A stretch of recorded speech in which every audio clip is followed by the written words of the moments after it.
Hello and welcome to North 100, a Canadian Highlander podcast. I'm Serge. Joining me, I have a Jer. Hello. An Alex. Hey. And a Ben. I'm older than time itself. That's true. So is the podcast. And a reminder that this podcast is brought to you by you with your support over at the Patreon at patreon.com/LoadingReadyRun.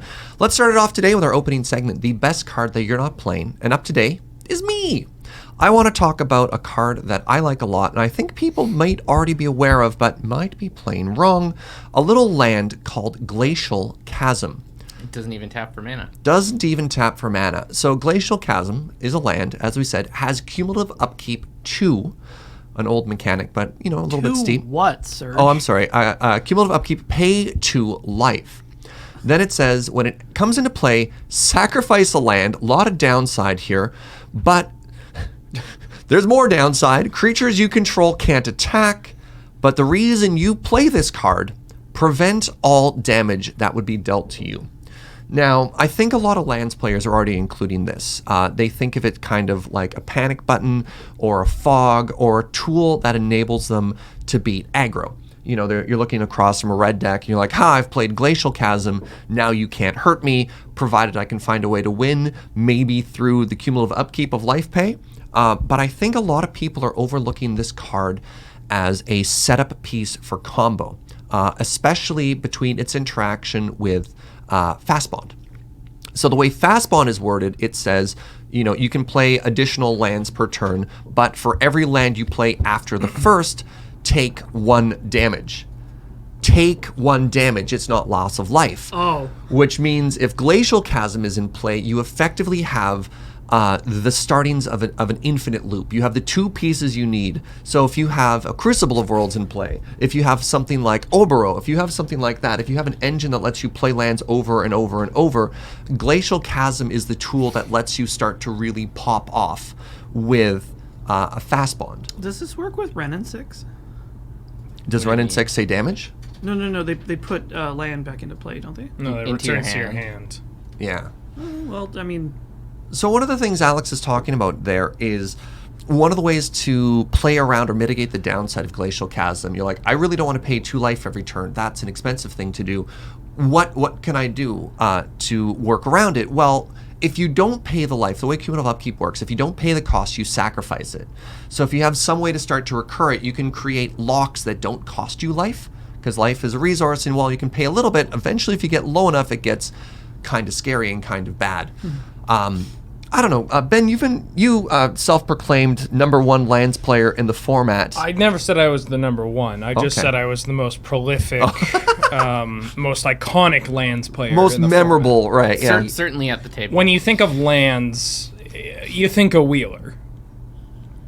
Yes, you had a question attached to that, or just wanted me to speak on how powerful Glacial Chasm. You were mentioning recently you've been jamming lands, and how's Glacial Chasm been with you?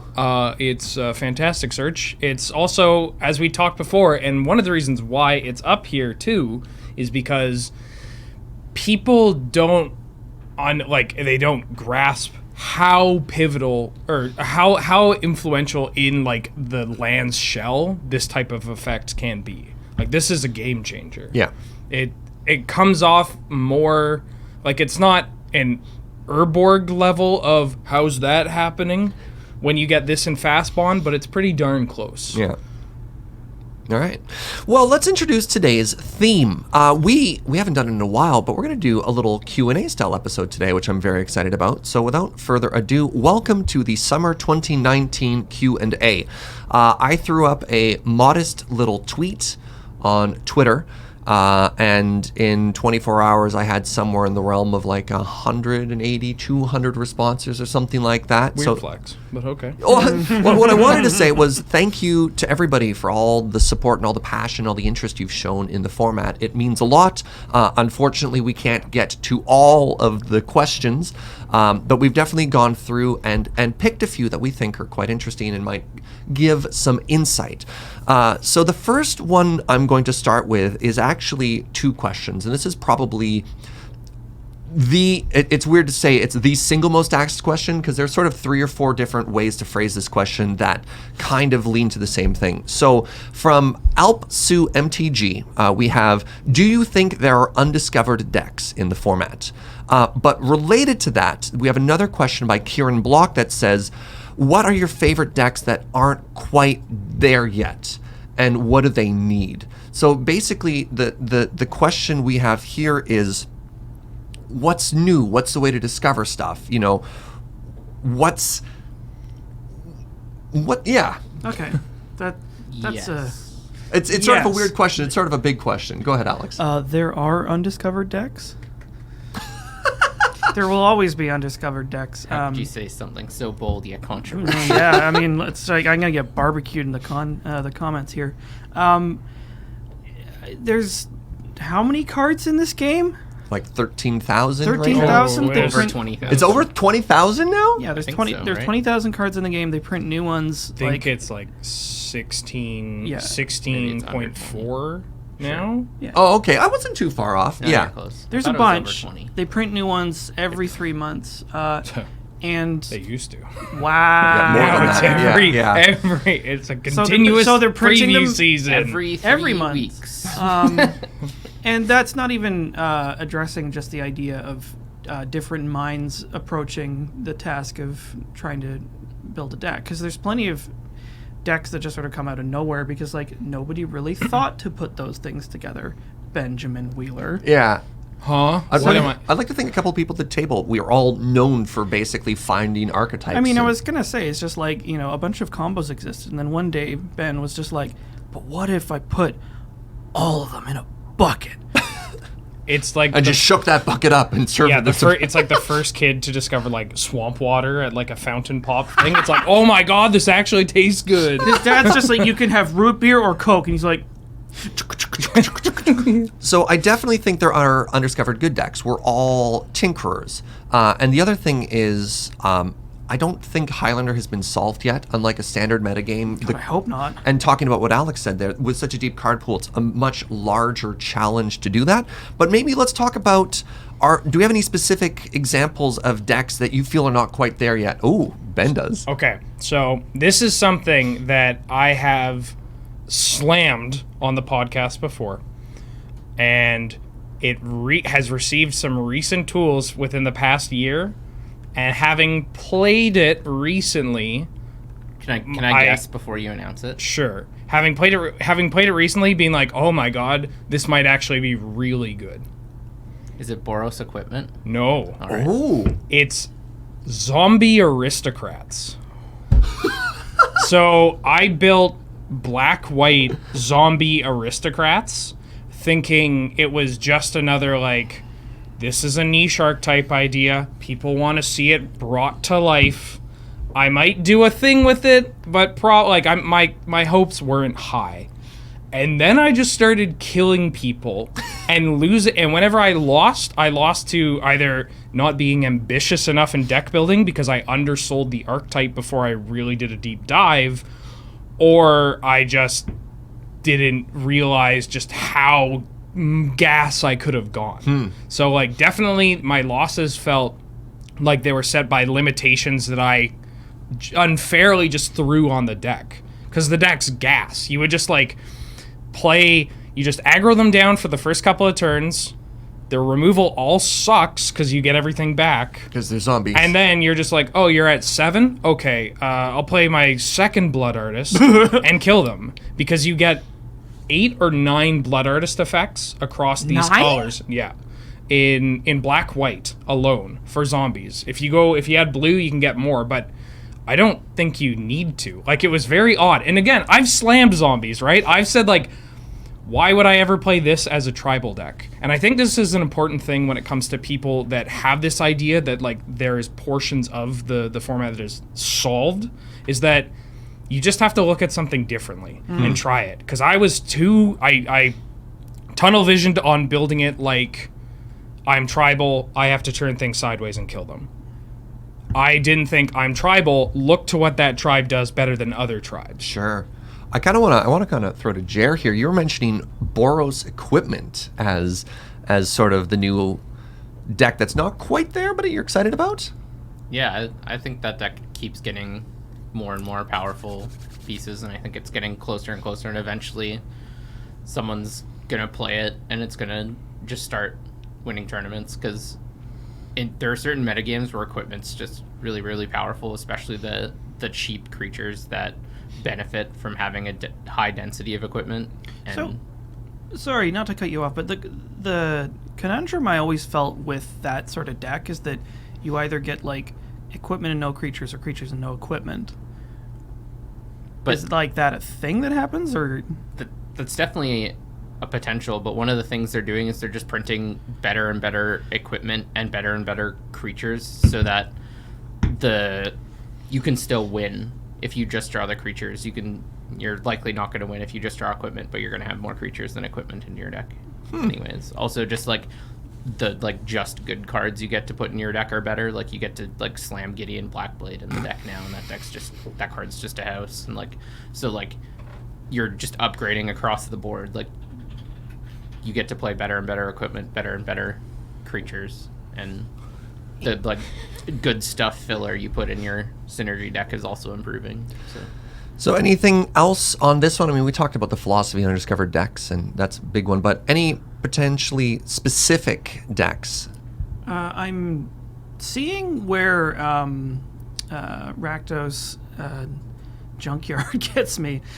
It's the sort of like red-black. Sometimes you could splash other colors, but it's like an artifact-centric reanimator deck. Yeah. And I think the strength I'm trying to sort of build towards is, whereas a conventional reanimator deck will power out an overcosted donkey really fast and be all in on this thing's back, this deck is able to put these threats into play over and over again. So it's like a deck that plays stuff like Sneak Attack. It does stupid things with Goblin Welder. You have like Recurring Nightmare, things like that, where it's just like... They're more of an attrition style. Well, in which case, let's move on to our next question here.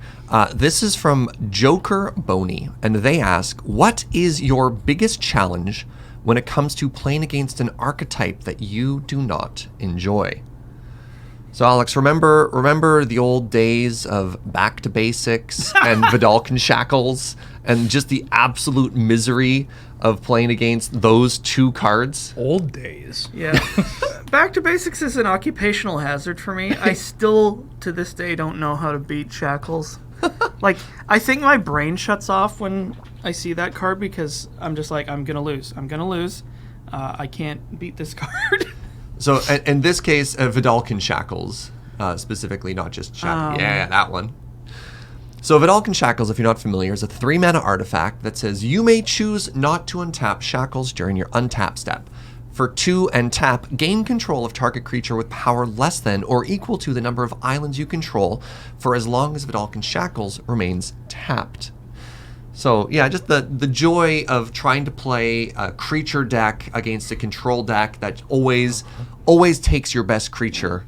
I think the decks that I actually least like playing against are the sort of harder combo decks where I will aggress really effectively. They'll get to like 5 and then it'll be like and it's just kind of disappointing. You're like, you got so close. But it's like you kind of have to meta around, what's there. You have to, play like you're not going to auto lose. I think the important thing is, how do you manage the tilt inside of yourself? You go into such a big part of Magic, especially such a big part of Highlander, is playing tight and trying to always be aware of all the lines that are available. And if your mentality starts to go away, how do you keep yourself positive in something that tilts you out? Well, I am 37 years old. Ben. That's the shitty answer. One of the biggest things that has helped with me managing tilt, because I mean, I'm not going to say something as so bold as to say that I never tilt, right? But I can confidently say I never will do so in a way that either makes my opponent uncomfortable or makes me feel affects me. Like, I'll walk away from the table being like, I should have done this. I could have done this, or whatever it may be. Because ultimately, I think no matter how many excuses you make of it's a bad matchup or boiled down to variance or, oh my God, if they had drawn any other card or whatnot, like, you can always, like, there's something you could have done. You could have built your deck differently. You could have built a better deck. You could have played better, mulligan more, whatever it may be. And then when you take that and pair it with like the fact that unless you're playing at the highest of highs when it comes to the level or whatever it is, like, it's just a game.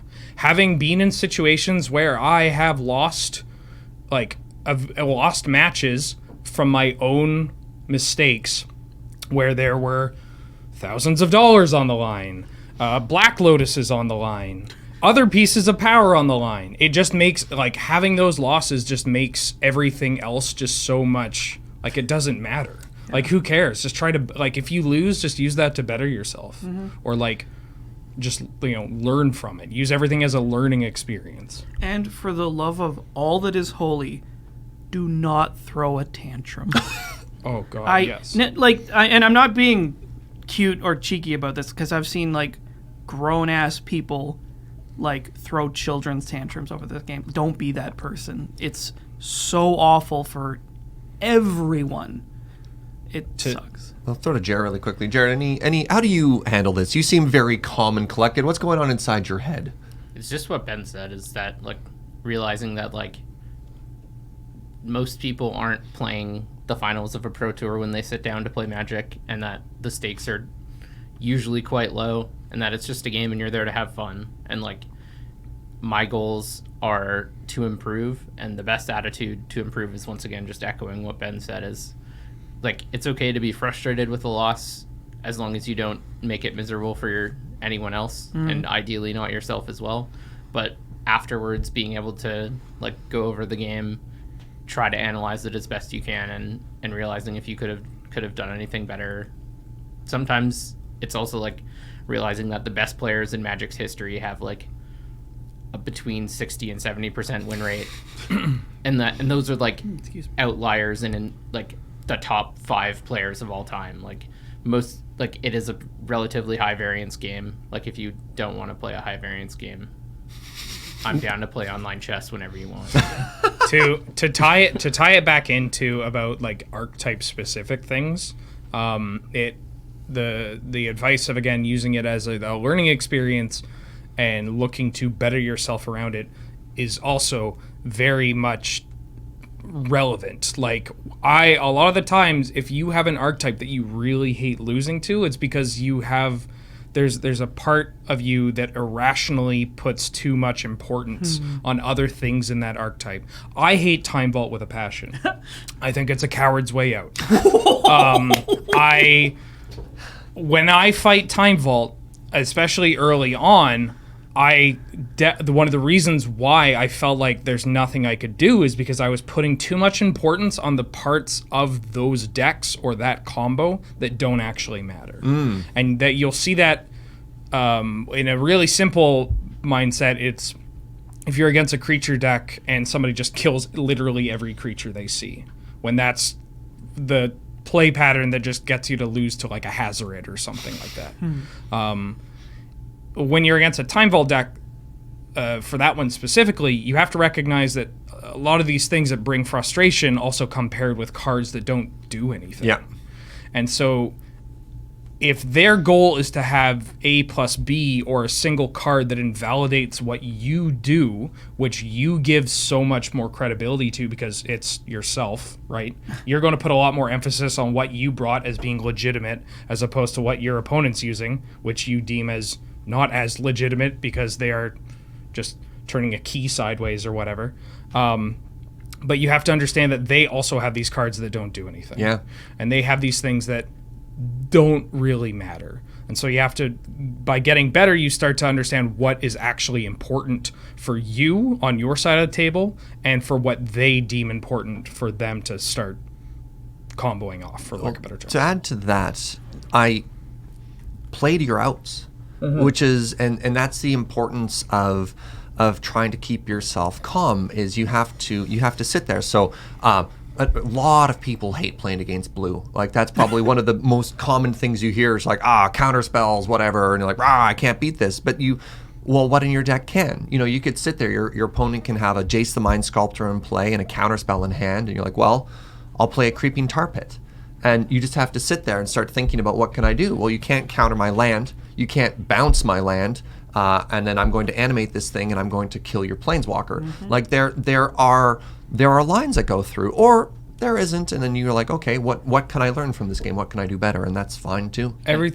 Go ahead. And another important thing is lots of times when you get put up in your bad matchups, your internal biases start coming through. Like Flash Hulk is my version of Ben's Time Vault. I just can't stand that particular combo, and it drives me insane.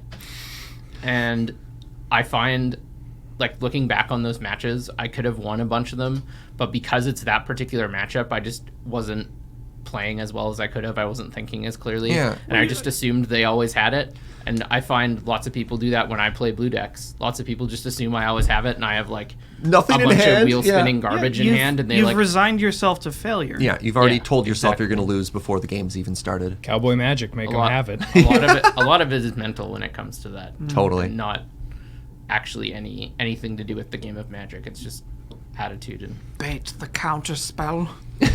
All right, well, let's move to something maybe a little bit lighter, maybe a little bit more positive. This question actually comes to us from Jer. Hello.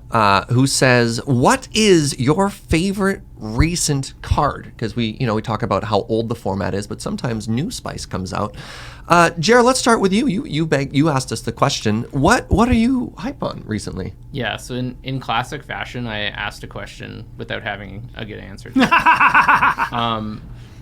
But I've been playing a bunch of on Arena, and so I'm gonna steal this card because I'm just really excited to use it, and it's a super cool card. Is Yarok the Desecrated? The what? It's not actually, I'm not even sure it's good in Highlander, but it's just such a dope card. It's a 2 and bug, so 5 mana for a 3/5 with Death Touch and Lifelink. And if a permanent entering the battlefield causes a triggered ability of a permanent you control to trigger, including that permanent, so like all ETBs double trigger. That ability triggers an additional time. I just think it's such a cool design. Panharmonicon, but Panharmonicon. All the Hearthstone players are obviously gonna say they stole it from Hearthstone, but like it goes both ways, and I just think it's a really cool design. I think it's in dope colors for that ability. I'm really glad they made it 3-colored. Yeah. Cool. That's my favorite card. I'm not even going to make the joke, but I know now that you know that I know that you know the joke, so all right, we're good. All right. The card that I want to talk about is a little bit older.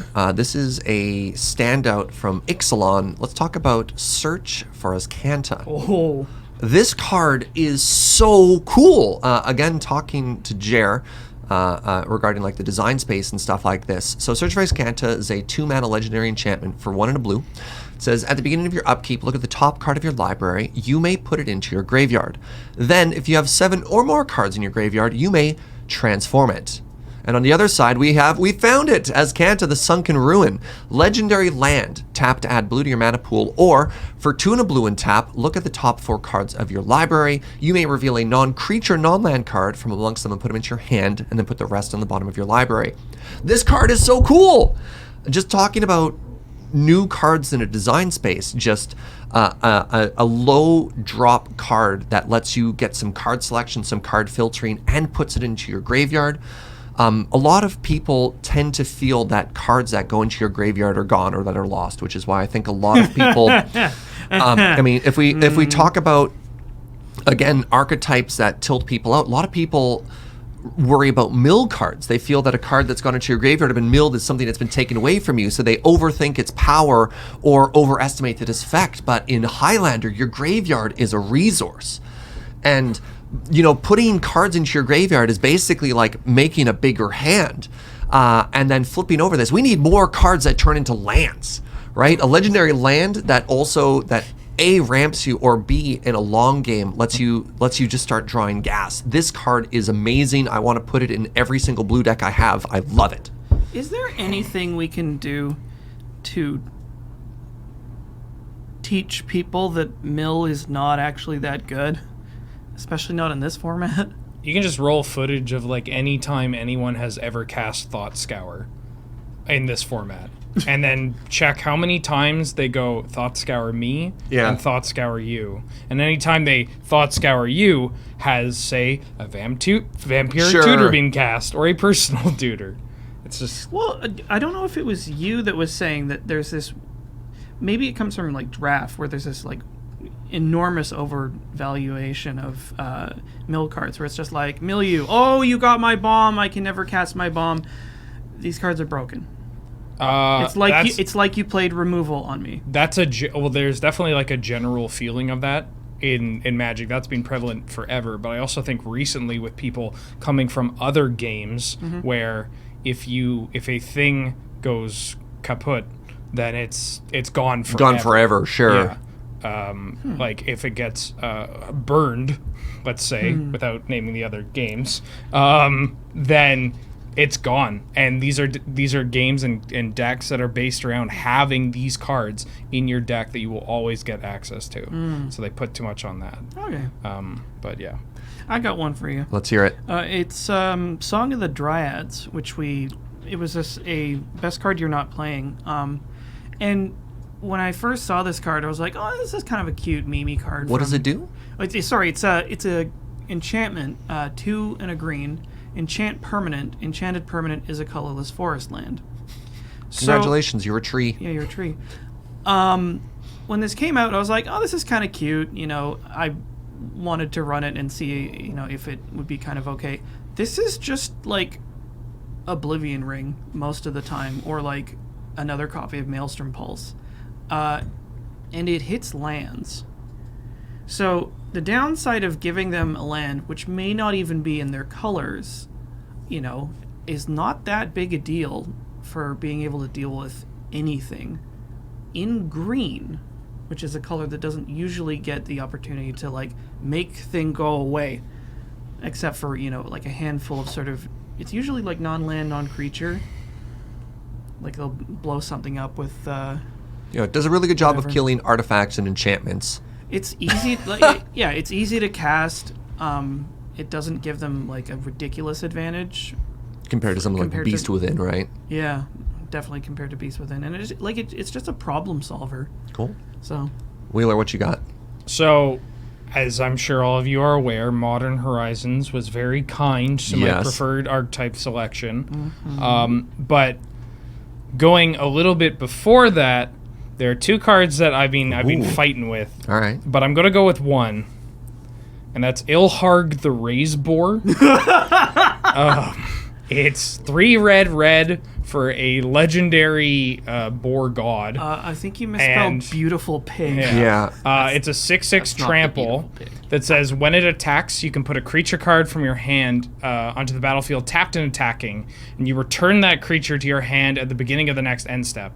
And then when Ilharg dies or is put into exile from the battlefield, you put it third from the top, or you may put it third from the top.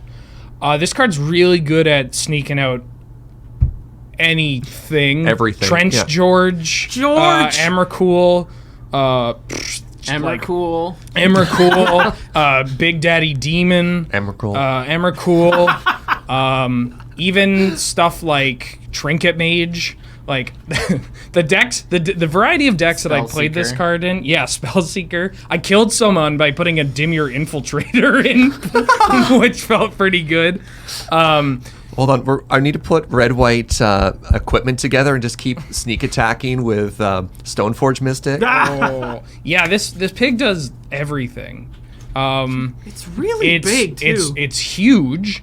It's surprisingly flexible. Again, because when I started talking about this card, we covered the things that cost 8 mana or more, and then weird dorky utility creatures.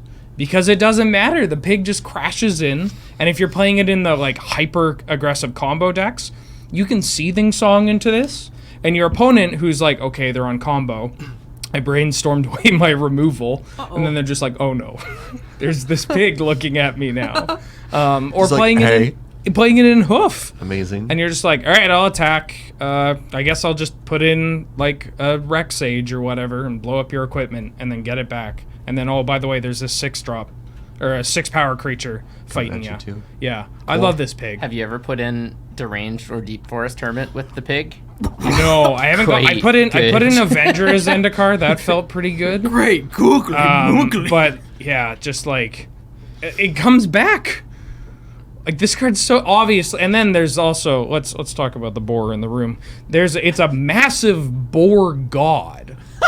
Hello, And everyone around is just like, yay! it's great. Like this is the perfect card. All right. Fair enough. All right, let's move on to our next question here. There are certain styles of decks available in other formats, but not yet in Canadian Highlander. Which would you want to be, air quotes, viable, and what would it take to make it a thing? This is a question from The Sound of White Noise. So I'll lead right here. Dredge. We always talk about how cool it would be if you could get like a Dredge or Bridge from Below deck to work in Highlander, and that one isn't there because there just isn't enough card density to make that archetype work. And that always bums me out because we keep trying and we keep hoping and it's just not happening. And that format is so dominant everywhere else. Just look at what's its name? Hogak in Modern right now. In the Well, not anymore, but Yeah. Oh no, still now. Oh, still, yeah. now. Yeah, like that deck just doesn't quite have the same reach or power level in Highlander yet. Anyone else have any examples? I was going to say zombie bombardment, but it may turn out that my dreams become reality. Yeah. Yeah. Yeah. We should talk.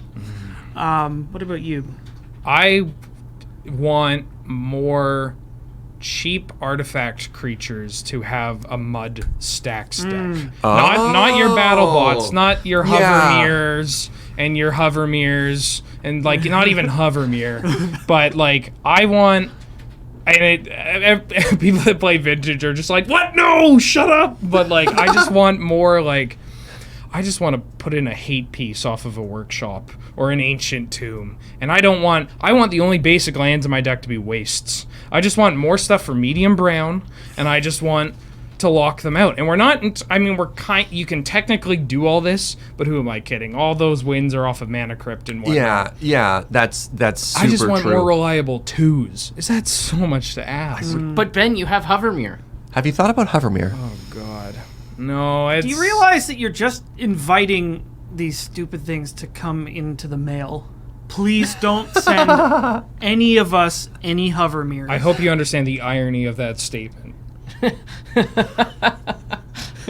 You're telling me to not mention anything to get it sent, and then you're telling them not to send it. So now they're going to send it. I'm doing what I can. We have piles of charging badges And bump in the night. and bump in the night. They are literal garbage cluttering up our office. Please don't. Jer?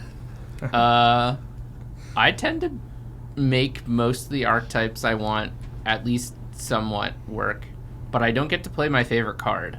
My favorite card in all of Magic is Accumulated Knowledge. What does that do?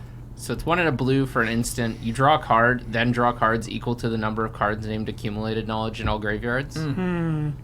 It's a glorious thing. Have you ever drawn two? Intuitioning for Accumulated Knowledge is just chef's kiss. 5 mana for a recall is all I ever wanted in the world. Yeah, and you just can't really make it work in Highlander. There's just no way. Like, even if you make a deal with all the other blue players, like, all right, we'll all play Accumulated Knowledge and one of us will get to draw 2, it's not good. Trust me, I've tried. Hey, what about Jund? What about Because, like, Jund? that deck exists in our format, but I was always under the impression that it's not as good as it could be. You mean Jund aggro or Jund mid range or Jund land? Well, there's a I while. actually think all of those decks have one of the better win rates. It's just they're not that exciting to play. It's also just like a meme locally. Yeah. It's become a meme where people are just like, there's one aggro pilot, former counselor, who was like, would go on a tear with these good decks and then be like, all right, time to break out the Jund. And then it's like 0-2, 0-2, 1-3. And it's just like, why isn't it working? Come on. But, I mean, what Alex is talking about early in Modern, Jund was Yeah. the deck to beat. 4 of Lightning, 4 of Thoughtseize, Goyf, Liliana, and Bloodbraid Elf. Yeah. And then Bloodbraid Elf went away. And there was a while that Jund was also splashing white for Lingering Souls. Like, that deck was oppressive. And there hasn't been like Jund is the deck to beat in Highlander. Yeah, now I think one of the ways for Jund to become that is one of the ways that Jund in Modern has taken form now with Renin 6, is you just take advantage of the fact that you're an attrition deck, so let's also just blow up their lands. Let's strip lock you. You don't even have to do that. Let's just hit 2 of your lands, resolve a Planeswalker, catch up. Which one's Ren and which one's 6? Ren is the Dryad, and 6 refers to the tree mech, the Ava. Wait. And 6 is a reference to the which Dryad, like the number of Dryads that Ren has bonded with. So this is the 6th Ava. This is Unit 6.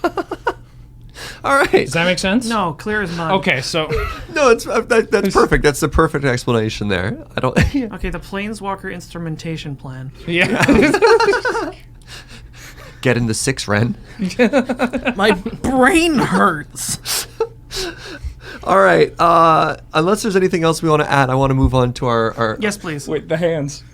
Oh, for get out of my podcast right this instant, you son of a. Oh, I'm so angry. Oh, good.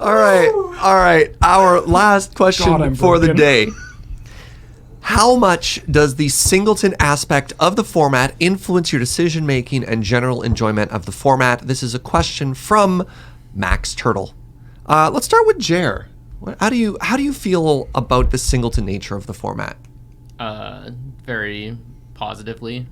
Back when I played a lot of Legacy, about 1 in every 4 weeklies, I would try to play a Singleton Legacy deck anyways. So I just really like Singleton. I recently started jamming the almost Singleton Snow Legacy deck that popped up. There's a couple 2s. You still play 4 Brainstorms, 4 Forces, but it looks really, really goofy. You got like 1 Narset, 1 True Nemesis, 1 Jace the Mind Sculptor, 1 Lightning Bolt, 1 Fatal Push, 1 Inquisition of Kozilek, It answers everything. 1 Counter Spell. A little mystery And box it's there. all held together with 4 Arkham's Astrolabe. So, But- sorry. But yeah, I am not sure I would have gotten into Highlander if it weren't for the Singleton nature. I just love the sort of like polarity between getting to play like some real bad cards next to like Ancestral Recall and Black Lotus.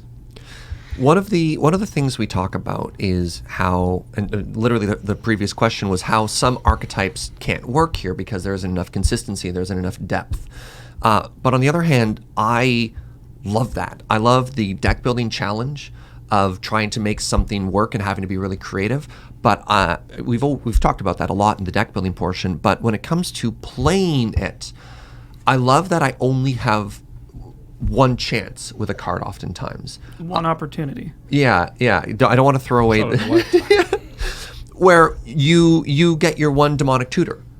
And you're like, okay, I get to tutor for this card, and I have to be right this time because I'm not going to draw a second copy of Demonic Tutor.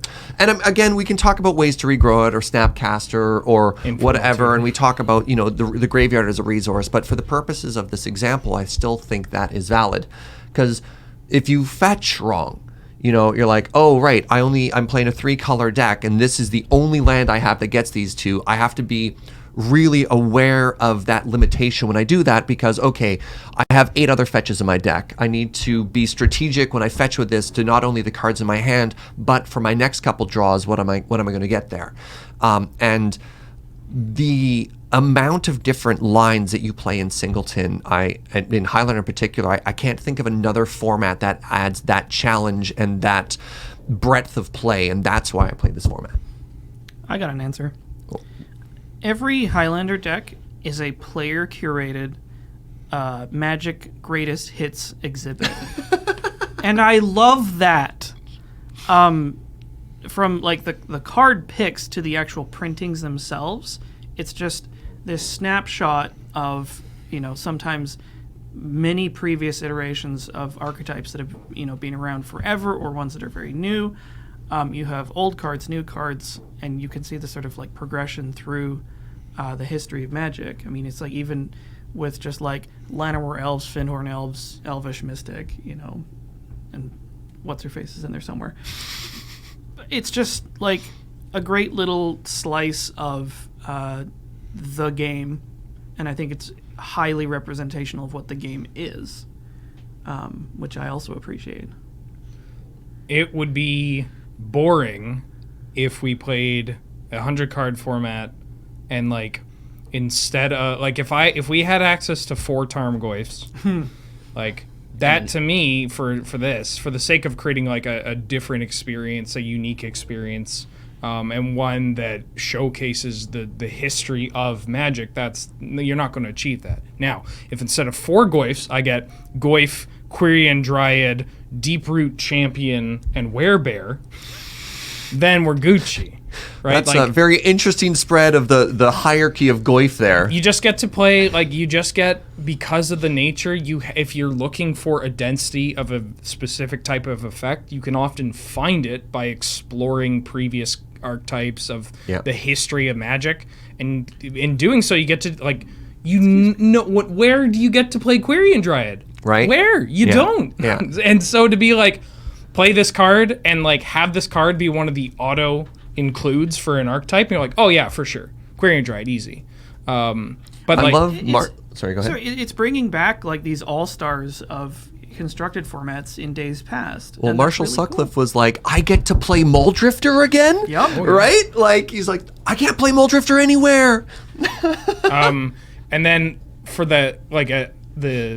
for a more real-time kind of view on the Singleton, it's, look, I play a lot of combo. I think that's fair to say. And when I'm playing something like Eggs or Garbage Plate, where it's these high-density combo decks, I love it when one of my options gets removed.